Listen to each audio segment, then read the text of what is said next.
పిఠాపురం అభ్యర్థిగా నామినేషన్ వేసిన పవన్ కళ్యాణ్ ఎన్నికల అఫిడవిట్లో ఆస్తులు అప్పుల వివరాలు. పవన్ కళ్యాణ్ 5 ఏళ్ల సంపాదన 114,76,00,000 రూపాయలు. చర స్థిరాస్తుల విలువ 94 కోట్ల రూపాయలు. ఆస్తుల విలువ 42 కోట్ల రూపాయలు. అప్పుల విలువ 64,26,00,000 రూపాయలు. ప్రభుత్వానికి చెల్లించిన పన్నులు 73,92,00,000 రూపాయలు. వివిధ సంస్థలకు ఇచ్చిన విరాళాలు 20 కోట్ల రూపాయలు. పిఠాపురంలో పవన్ కళ్యాణ్ భారీ ర్యాలీతో నామినేషన్ వేశారు. Pithapuram TDP in charge Varma Janasena party ప్రధాన కార్యదర్శి నాగబాబుతో కలిసి ఈ కార్యక్రమంలో జనసైనికులు పెద్ద ఎత్తున పాల్గొన్నారు. ఎన్నికల అఫిడవిట్లో పవన్ కళ్యాణ్ తన ఆస్తులు అప్పుల వివరాలతో పాటు విరాళాల మీద స్పందించారు. నామినేషన్ సందర్భంగా సమర్పించిన ఎన్నికల అఫిడవిట్లో గత 5 ఏళ్ల ఆర్థిక సంవత్సరాల ఆదాయం, అప్పులు, చెల్లించిన పన్నులు వివరాలు జనసేనలో తెలిపారు. గత 5 ఏళ్లలో పవన్ కళ్యాణ్ సంపాదన 114,76,00,000 రూపాయల దాకా ఉంది. తన సంపాదనకు సంబంధించిన ఆదాయం పన్నుగా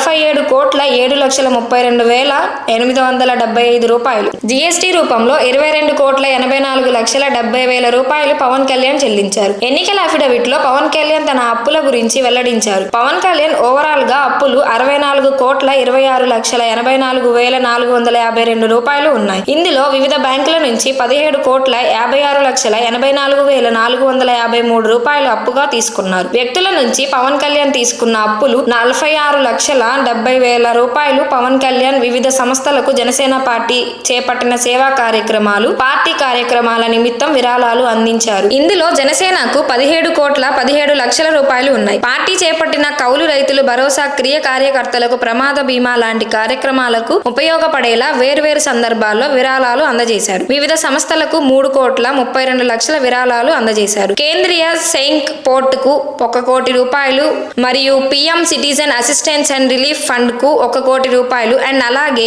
ఆంధ్రప్రదేశ్ ముఖ్యమంత్రి సహాయ నిధికి 50 లక్షల రూపాయలు, శ్రీరామ జన్మభూమి తీర్థక్షేత్రంగా ఉన్న ట్రస్ట్ కు 30 లక్షల రూపాయలు, Pawan Kalyan learning centre for human excellence కు 2 లక్షల రూపాయలు విరాళాలు ఇచ్చినట్లు పేర్కొన్నారు.